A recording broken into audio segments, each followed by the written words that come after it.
மதுரை மற்றும் தென் தமிழகம் எங்கும். ஒரு மகிழ்ச்சியான செய்தி.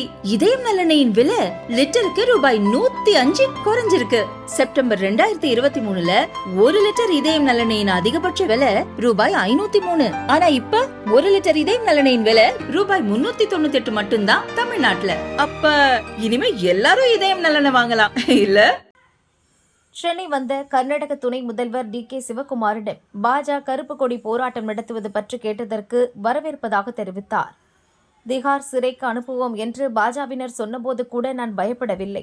அண்ணாமலை கர்நாடகாவில் இருந்துதான் வந்தார். எங்களிடம் போலீஸ் அதிகாரியாக பணிபுரிந்தார். அவர் ஒரு சாதாரண நபர்.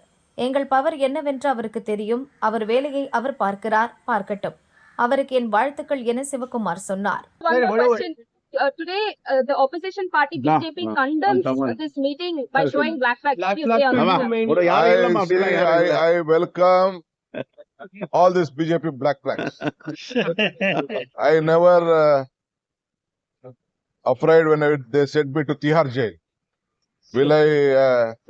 This officer, poor man, he is from my state. He has served us. He knows our strength.